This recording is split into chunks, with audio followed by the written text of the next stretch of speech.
Welcome to our fourth installment of First, the podcast with myself, Bonnie Boothie, and Precious Coffee.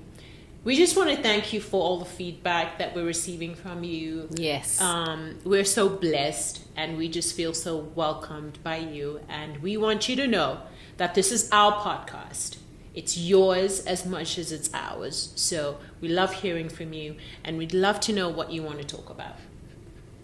So today, we're going to talk about learning how to learn. I was so excited when you said that this is the topic for today. Okay, tell me where you want to go with it, because I'm like buzzing. So I don't have a plan of where I want us to go with it, because I'm learning not to do that. Okay. I'm no longer looking for certainty in situations. Yes. I arrive open and I arrive willing to learn and to receive. Okay. So we're here to receive, all of us. Okay. We're here to give and to receive. What it is that I wanted to talk about the discomfort and the sometimes almost pain of doing something new that you've never done before. Because I used to be a person who only did things if I knew that I was going to be brilliant at them. Oh my and if I wasn't going to be brilliant at something, I did not attempt it. And I was fine with that position until I understood that that's when you stop living. You're not able to dream in that place. You're not able to receive. You're building a wall. You're increasingly building a wall, brick by brick. Can I tell you, by making that decision. This is how I used to articulate it. The way I relate so deeply with being a person who will not do something unless they are brilliant at it. I used to say, I don't enter a competition, I cannot win. If I cannot win it, you're not going to see me. If I enter the competition, you better be straight about the fact that I'm going to win. Right. Which is interesting because that's the antithesis of what you said the other day when you said you fail fast. I know. Right? Because what you were doing before is saying you are not going to fail and you will not find yourself in a position of failure. Right. But just to round up where I was thinking we could stop first in terms of this journey and of this conversation and where it's going to go. Yeah. We're both attempting new things in our lives right now. We are. So I'm in college. I'm in full-time college. Let's give it a moment. I go to college every day. I'm in class every day. I'm doing assignments every day. It's lit. Wait, earlier on, she's like, guys, after we film this, I've got an assignment. I had an assignment the other day, last night. I had an assignment to hand in last night. And then I have an assignment to hand in tonight. Okay. And you had an assignment when I spoke to you during the week. I just you have assignments. And she hands them in early. Exactly. Early. I hand them in on time. Yeah. Because I don't want to be late. Oh, okay. Because you lose marks when you're late. Wait, I want you to just to say this other part. So I was supposed to be, okay, I need to calm down. Words are not coming out. This is how much I loved what you said. So I was speaking to Bonnie the other day. And then Bonnie was telling me about the kind of student that she is, right? And then my favorite part, because you need to go into that part about the kind of student, okay? My favorite part in what she said, and then they started talking about what happens if the assignment goes in late. And then I stopped listening because they weren't talking to me at that point. I loved it.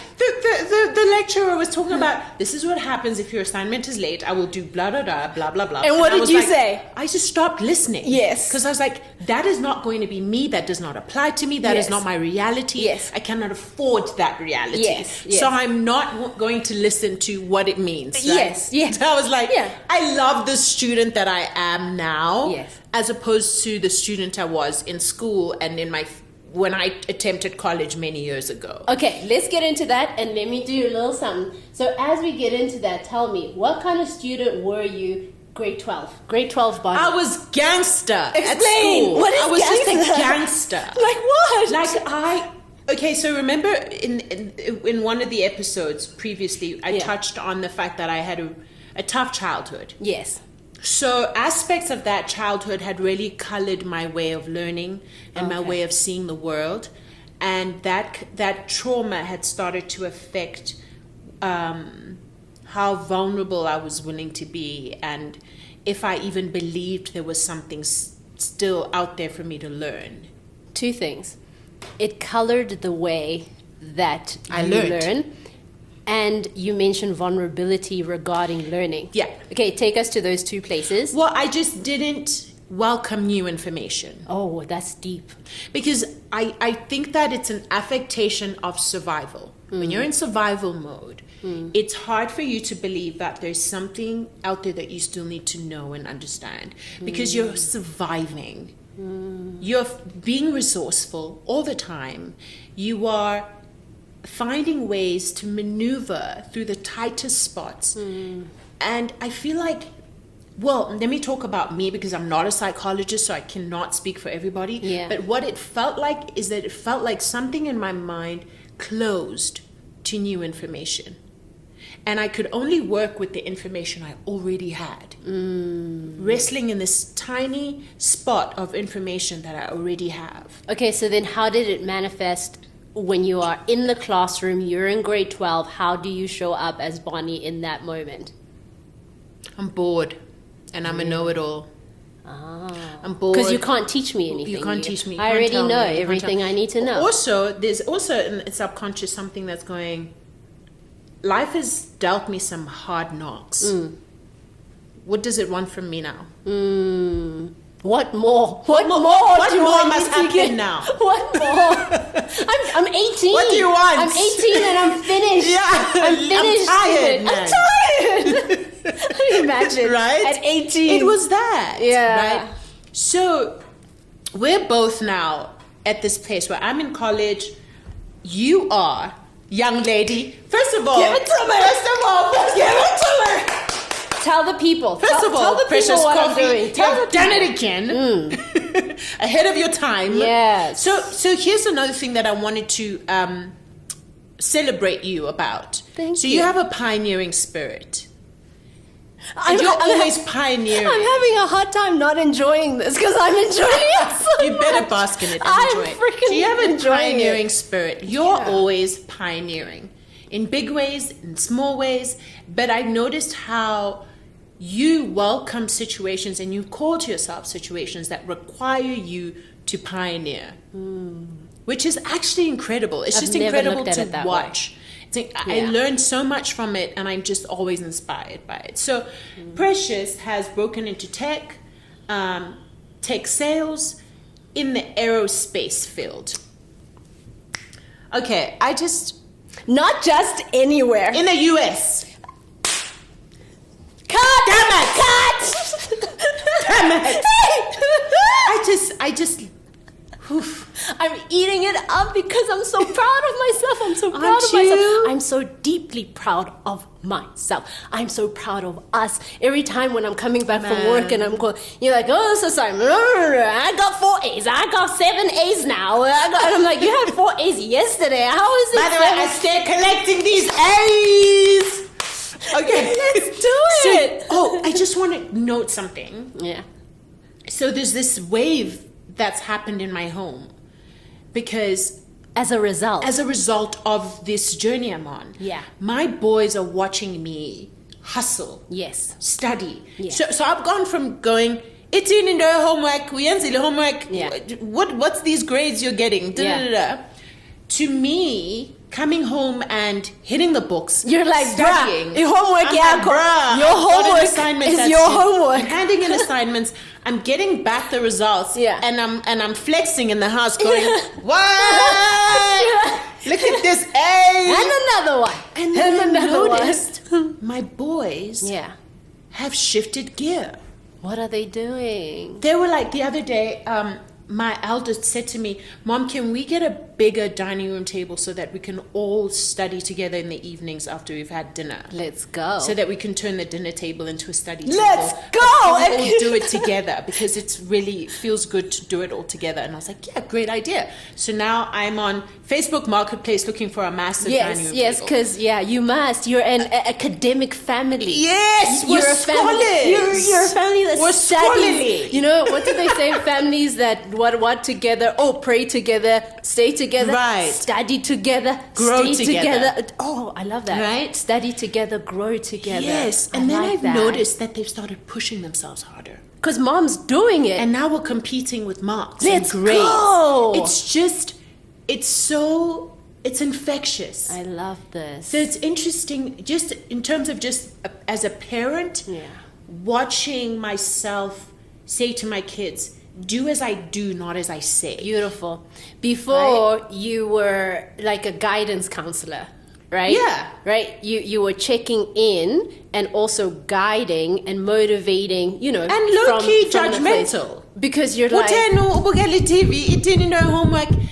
If only you knew your homework like you know this YouTube. All the things that parents say. If only as much as you know that rap or that song, that what, you'd be getting, you know, A's. Exactly. But now you don't have to say that. I don't say that. Because you are the result, you know? Right. Yeah, you are the A now. You Girl. are you Listen, are an in motion. A. You are In motion. an A. So, you and I are learning new things. Yes. And we're learning how to learn all over again. Every single And we've both day. had to start over again, over and over. I think that we've had to do that a lot of times. Right. We've had to do that as immigrants.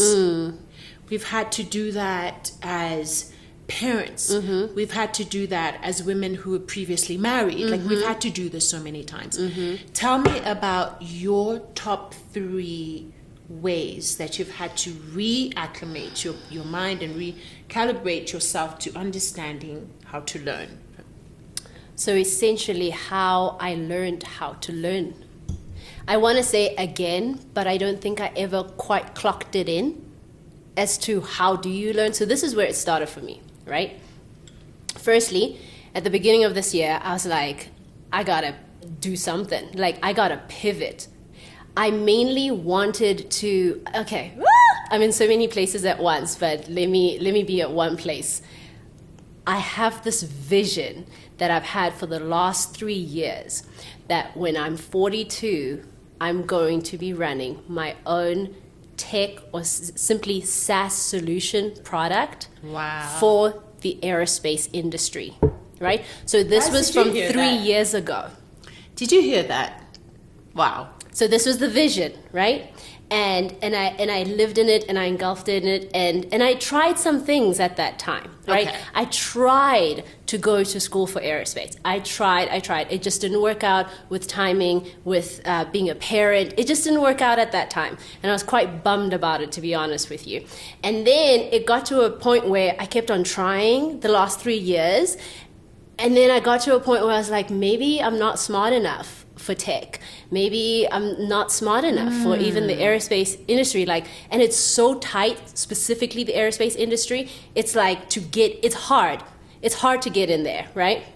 So I let it go, thinking, not when it will be time, I let it go thinking, is that a thing? Is this vision that I have something that I made up? Or is this part of God's vision for my life, right? Wow. So I shelved it, okay? And then I lived life. Then at the beginning of this year, I was like, it's do or die in Dombazan. This is the year. 2025. I don't know anything about 2025. I've never met that girl before. But I was like, I'm familiar with this year. Something in my spirit is like, this is the year for you. Let's go. And I was like, let's go where? Let's go what? It's like, let's go and do the thing you know you want to do. If in your heart of heart, it's one of those, I don't want to say bucket list because it's like, oh, I'm going to kick the bucket, whatever. But it's one of those things where it's like, if you could and you would not fail and it was a guarantee that it wouldn't fail in your life, what would you do? If you didn't care about what anybody said about it, if you didn't care what it was going to take to make it happen, if you didn't care how long it would take to make it happen, what would you do? And for me, it was to enter the tech industry and to work in aviation and aerospace. Like, that was the thing. Wow. I didn't know how, but I knew That's that a if massive I could, dream. if I could, and if I believed I would win, no matter how long it took, no matter what anybody said, no matter the sacrifices I'd have to make, no matter how long my head would be, like in the ground or whatever to make it happen, if I could, what would it be? And that is what it was. I don't want to interrupt you and I don't want to derail you. I just want to ask one quick question that we need to insert here. Yeah. What got you interested in aerospace? Ooh, okay. And what piqued your curiosity around it? So when I was 14, 15, I worked on a show called Hip to Be Square.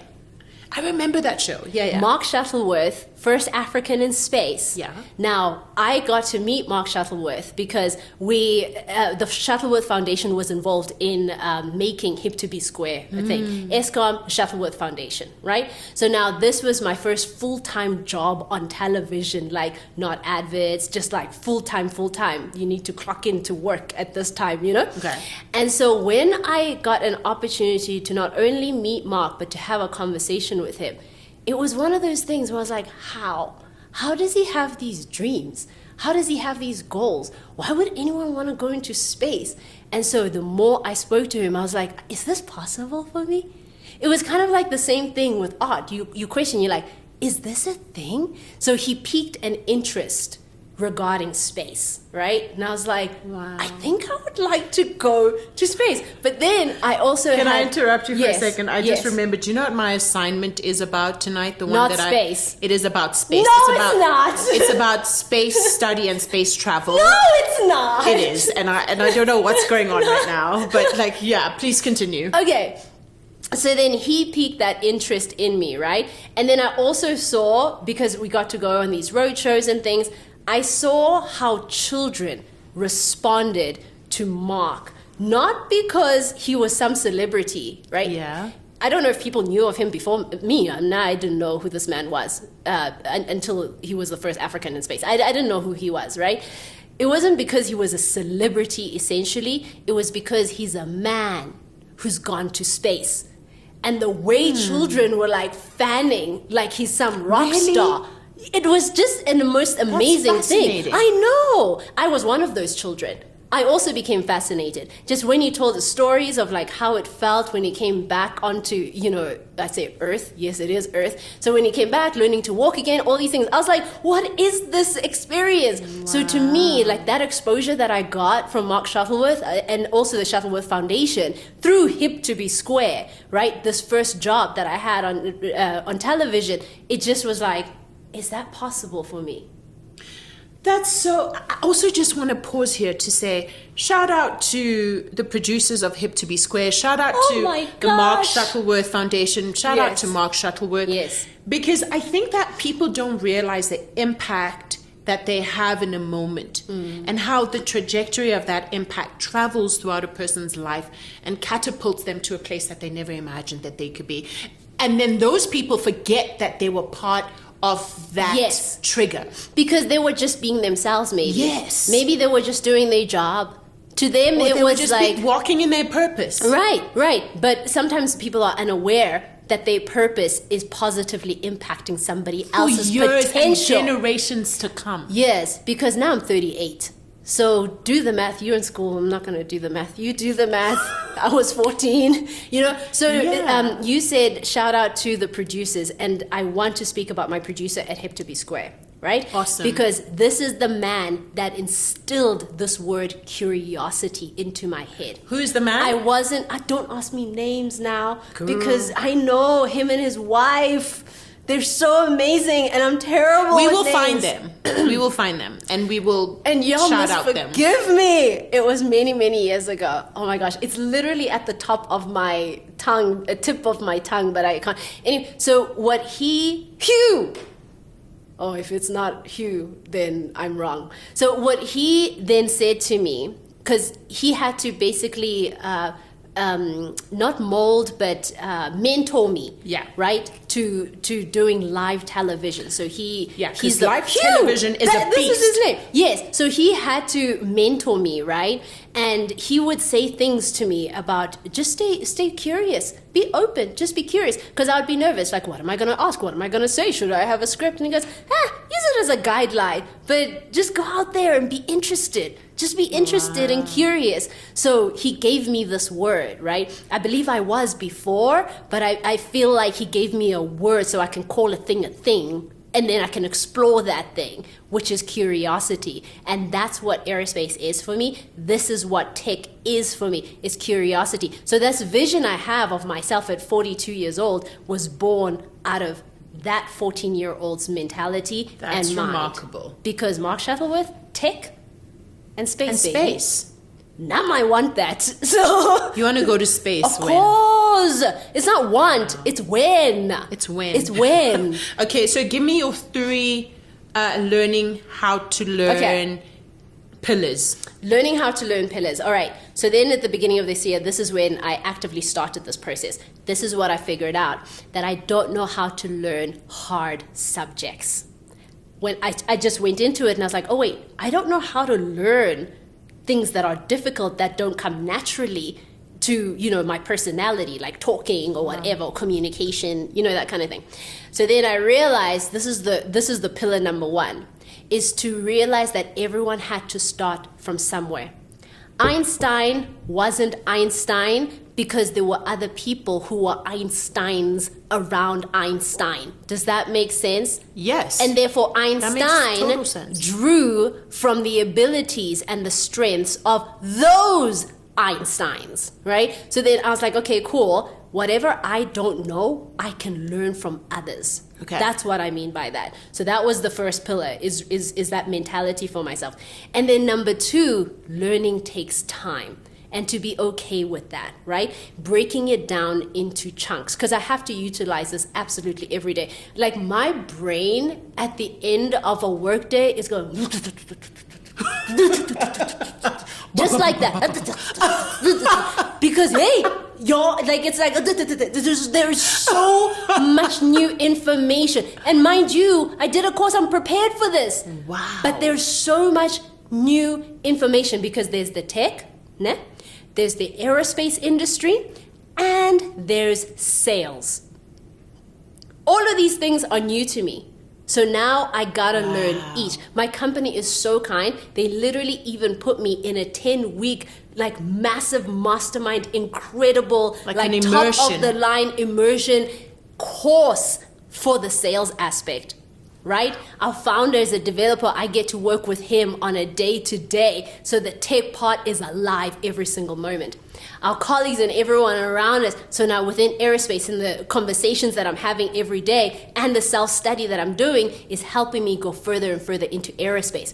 So there's the tech, the aerospace again, and the sales. Learning all of that every single day. Okay. And there being this aspect where it's not a matter of don't fail, which is what, when God intends something for you and you say, yes, please, I'm going to go ahead and do it, He's going to put you at the right place, at the right time, with the right people, because that's what I prayed for. They are patient, they are kind, and they are open to me asking even seemingly dumb questions, which is my number 3. There's no such thing as a dumb question.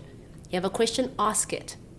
Ask it, right? If it's dumb, according to that person, that's a personal problem, not your problem. Right. So that's it. Asking questions.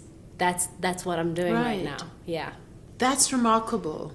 Thank you for sharing that. Yeah. So my 3 Yes. are, first of all, Brené Brown. Ooh. Love her. Yeah. She speaks a lot on courage and the heart. Mm-hmm. And one of the things she says is, and I'm not gonna say it verbatim because my mind is also doing is. Yeah, because she's got assignments. I've got a lot going on. I've got a lot going on. And so, one of the things she says is that learning something new requires vulnerability, and it requires us to be comfortable with discomfort. And to be comfortable with uncertainty versus wanting things to be perfect. I've always been a perfectionist. That's just been my thing my whole life. And it's silly because why? Whatever. I've had to really just discard that and let that go. But what I'm understanding about learning how to learn is that you have to surrender to the discomfort. You have to surrender to how vulnerable you need to become. You need to be vulnerable to learn and do new things. You have to be willing to make the mistakes, willing to not know, willing to be the person who's feeling so much like a fish out of water, and surrender to that. You can't come in knowing. This is incredible to me. What's incredible is what you're sharing about the vulnerability and learning. Yeah. This is the first time I've ever heard vulnerability being Really? used in the same sentence as learning. Please continue. I just want you to see so where because it's the first thing that I consistently have to do at college right now. Yeah. Because I'm coming from a place of like having worked in an industry and thrived in an industry for 32 years. Hold up. Okay. The fact that you can use the word thrive when you are relating I've to thrived yourself in my career. And your career is I'm not even going to not own that. tier. Like, I'm not even not going to own that. And this is why I love you, is the fact that you own who you are. Oh, absolutely. And, yeah. So also, thank you for that. Two things can be true. You can be absolutely in full ownership and strength about your achievements while being humble and vulnerable. Yeah. Those things can live in one place, right? Yeah. And so I understand that I've thrived in this industry. I've done remarkable things. Yes. But I don't know everything. Yeah. And there's so much I want to learn and understand, right? And that's why I've returned to this place of learning. And so I'll be vulnerable as well with everyone here. There are moments at college where I have to do group work with people who are at least 20 years younger than me. Yeah. And I have to listen to them. I have to be willing to learn from them. And I have to be in a space of being willing to share whatever experience we're having. And that requires a lot of vulnerability from me, right? So there's that. And then two, I've understood now about myself after a lot of self-scrutiny that I have not respected process before. I just don't have a respect for process. Explain. Process meaning process what? As in like the process of learning things, the pace at which some processes must go. I've always just thought I was above that. Okay, so it's like I'm above process. I can go as fast as I want. Okay. And things can happen as fast as I want them to happen. It doesn't need to follow 1 + 1 must equal to 2 in order for... I was like... You're like, no. God says 1, I say 5. Okay, let's go. And he had to say to me, Buya, when I say 1, we're not uti 2. Yeah. Then we go to 2. Yeah. And then I say 3, and then you say 4. Like, there's a process, right? There's an order of things. There's a scripture in the Bible that comes to mind. It's one of my favorite scriptures. I don't know where it is, but it talks about how God says he'll teach us line upon line, precept upon precept, here a little, there a little, right?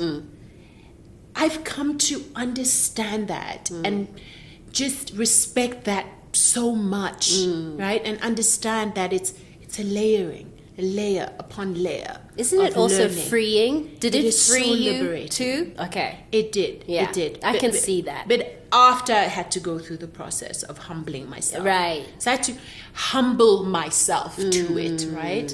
Anyway, so there's that. And then 3. Oh, so I'm not done with the process thing. Okay. I think that being a creative and having grown up as a child star on television, I got used to things happening very quickly. Yes. And happening overnight. Because TV is quick. Because TV is quick. Yeah. Right? Yeah. And the gratification is instant. And I almost trained myself to seek out instant gratification. If a thing doesn't make me happy now, I'm out. If I don't see the value of a thing immediately, maybe 2-3 days, why am I here? I'm out. This thing is boring. The years where you were forming, these years when you were forming your early teens, into your teens, late teens years, things were like... So you must understand, 1 minute I'm at a bus stop on my way home waiting for the number 74 bus. This is how she got discovered. The next minute, an agent drives up, steps out of their car, hands out pamphlets at a bus stop, makes a beeline for me and says, I want to see you on camera. You have an incredible presence and a face. I think you do remarkably on camera. I go see her 3 days later. 2 days later, I get my first TV job. Within a week, I become a household name in South Africa. After standing at... Yeah. because it was like a big popular show on television, and after that it just was like one show after another, and that's how my life just kept going for a very long time. Pause. I've never heard you say. I've only ever read this in magazines. I've never heard it out of your mouth before. I was discovered at a bus stop, yes, by an agent on my way home from school. Yes. That moment was a God moment. It was a moment when destiny, God, everything, time stood still for this thing to open up in my life. Who is the agent? Her name was Deirdre Smirchak. Deirdre I've heard of Deirdre. Yeah. I wonder what had happened in Deirdre's life earlier on, like that morning, that led the day her to before. that moment. Do you know what I mean? Because Deirdre had to follow something. Yes. In order to be open to that moment so that she could see you. Exactly. And also, I'm still wanting to know what Deirdre saw in that moment. Oh, but now what do you mean? Well, look at me. Well, the language for it, right? Okay. Like, it's one thing to recognize something, and it's another to be able to articulate it to yourself in that moment. Okay. This is what I can say to you. We call it star power. But I was not being a star in that moment. I was trying to shrink.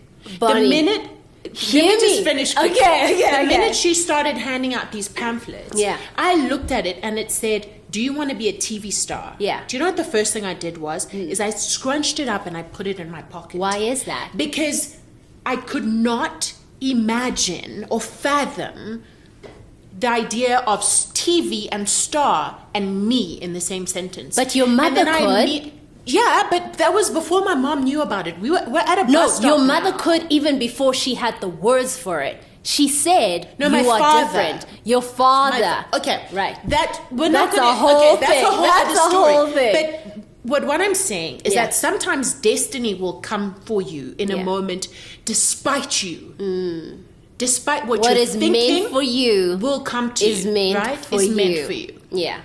In that moment, I was blocking everything. I was like, I am not this person. Yeah. It's embarrassing that I'm even contemplating what's written on this piece of paper. Yeah. I'm just going to scrunch it up and put it in my pocket and keep it moving. And everyone around me was excited and they were like, "Oh, we're going to go. We're going to be on TV. Da, da, da, da, da, da. In my mind, there were people around me at that bus stop who were more suitable for what this pamphlet was calling them to than I was, right? Anyway, I immediately started to shrink and try to hide when I encountered these words. She got to her car, started to drive a few paces, then she reversed and stopped, got out of her car, and came straight to me.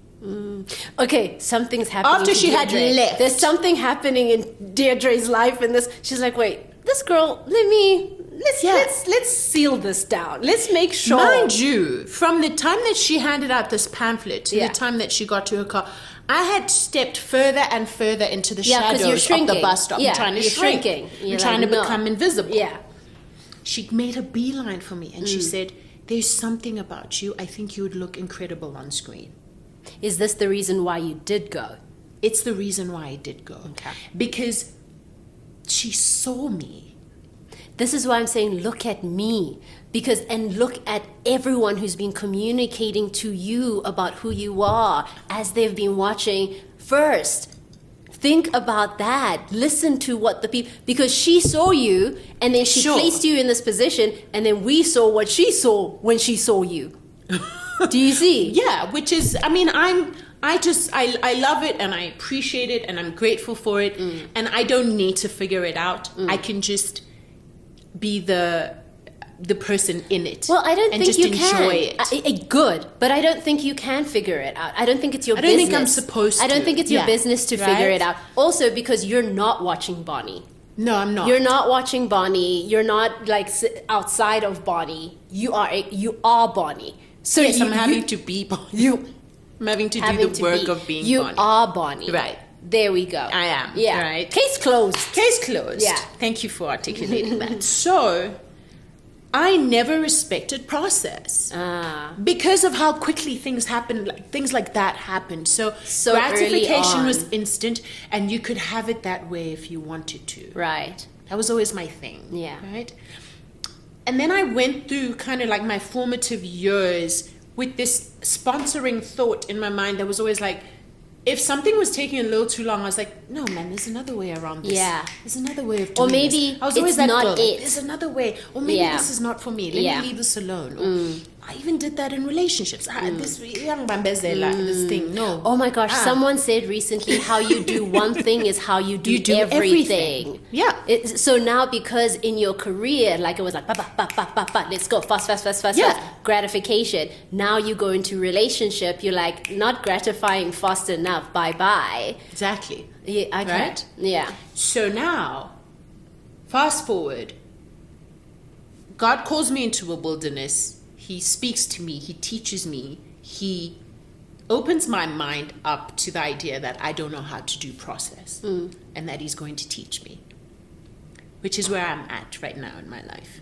Every day I have to get up, set my alarm to a certain time, wake up, get ready for college, go to college, go to class after class, lesson after lesson, and just surrender to the process. To the process of learning. Right. And understand that in the process, there are things that God is building in me, that he's crafting in me, that he's pruning, that he's shaping, and that is a reality I can actually surrender to and be safe in. Because the other thing that happened when I was like used to this instant gratification was that if something didn't come fast enough, if I didn't secure a win fast enough, you lose interest. No, but I was also failing and losing. Oh, so your definition of like, oh, I'm failing, is it over? Yeah. If you're failing, it's over for it's you. done. Okay. So it's not if I'm failing, I'm learning what not to do. No, it wasn't that. All right. It wasn't that. It was just like, I either win or I don't. And right now you're winning. Now I'm winning, but it's a process. It's a different kind of winning. It's a different kind. It's a different kind of winning, but it's winning nonetheless. It's a winning that doesn't have like the instant, oh, here is this, the bachelor, the this, the that, right in this particular moment, right? There is that 3-year process. It's also appreciating the small wins, seeing the small wins, right? Oh, can I say something about that? Is that not what life is, though?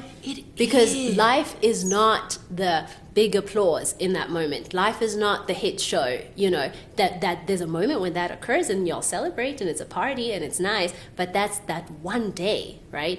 And you had that multiple times, but it is one of those days, right? But you've had thousands of days.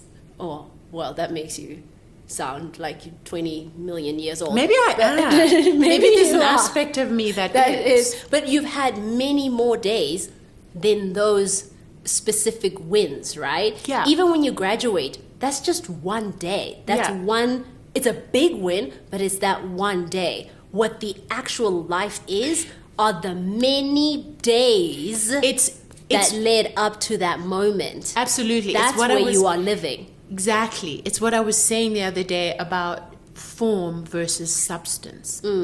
Every day we're building the substance, but the form can change in an instant.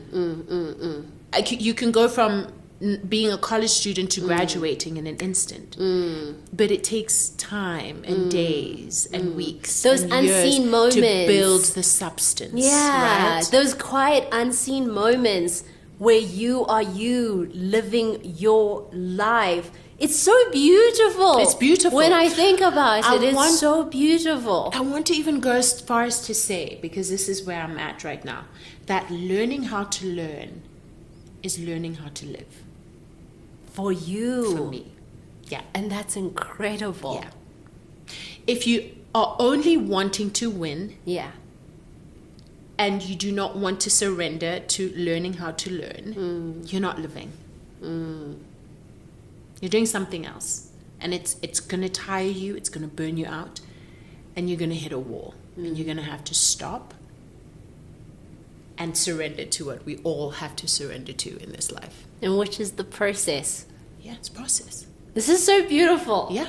I think I want to know. I want to know who else is starting an experience, who else is building something, who else is going back to school. I read a comment the other day, I think it may have been on your TikTok, where somebody was like, Bonnie, because of you, I'm now I'm saying the wrong words, but like they're re-admitting into the MBA. Yes, she said that. That's incredible. Yes. So I want to know who's starting a new career. You know, who's pivoting into a new career, and what is that career and why? And I'm so excited for you. But mostly this process of learning to learn. What is that process for you? And that also learning how to learn requires failing. You're going to fail. And it's gonna hurt, and it's gonna, but it's But it's failing just a doesn't moment. hurt though. It's just a moment. It doesn't hurt though. Failing, Sometimes it does. it doesn't always have Sometimes to. It depends for on me what it does it is. sometimes. It depends on what it is. It Okay, depends sometimes on what it disappointment is. hurts. Okay, so for example, when I fail at work, I'm not sad. I'm just like, Okay. I'm never going to do But that that's again. a That's moment, how. Prish. That's Okay. a moment at work. Yeah. I'm talking about failing where you have invested in something over a period of time and you were expecting a certain result and it doesn't come. Okay, I hear you, but I don't know if it's just my makeup, right? Because I feel like I've failed so many times that I cannot number it. But what I've realized is that when someone else is looking on, they thought I was being successful simply because I tried the thing and had the result of the thing. And they felt it successful and I saw it as a failure, right? So I got myself into a system of like a system of embracing failure. Because if I don't see failure as a win, then I'm never going to try. I'm never going to try absolutely anything. I get you.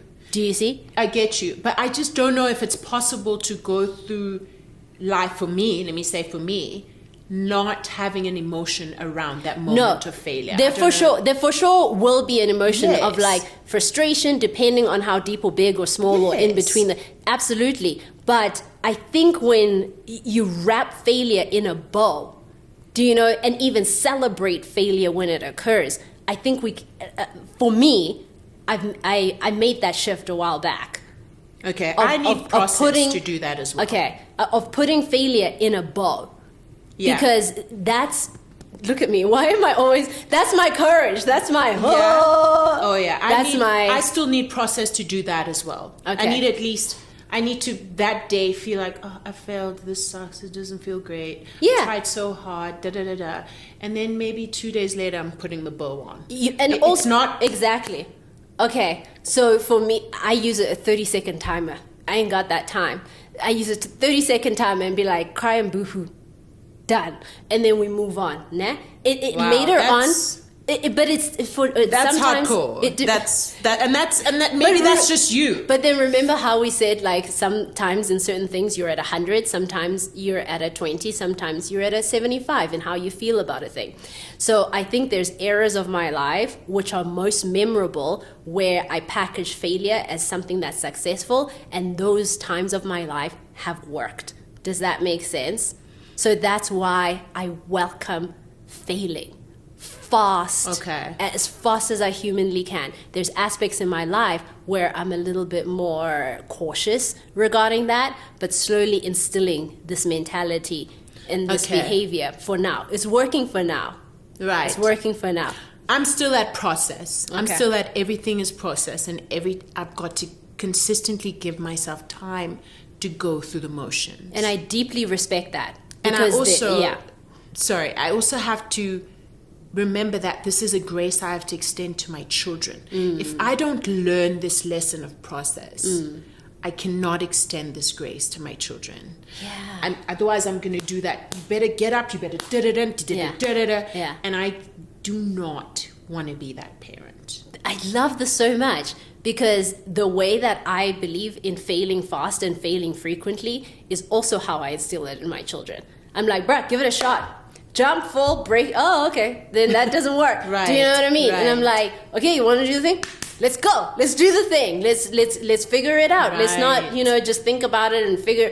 Let's go do the thing. And then as you do the thing, you figure it out while you are doing the thing, and you grow amazing. from there. Yeah. So I think there's so many ways that you can live out an experience. Yeah. And that's the beauty. Even why children have a mother and a father is because people are different, right? Mom is different from dad. You need both. You need both. You need both. You do. Right? Because you can learn something from both. And you can also learn what not to do from both. And that's okay. Yeah. That's completely okay. I think we need to pick this up. I went to another place as you said that. As you said, children need a mother and a father. Yeah. I just went to another place it's a thing I'll share another day. Okay. Yeah. Now I'm curious, but we gotta stay back. I don't know what happened to me there. I short-circuited Aren't you curious? I want to know where you went. Yeah. In the next Let's episode. wrap that up. Okay. And put it in another episode. What's happening? I know. We'll see you next time. Bye. Love you. Bye.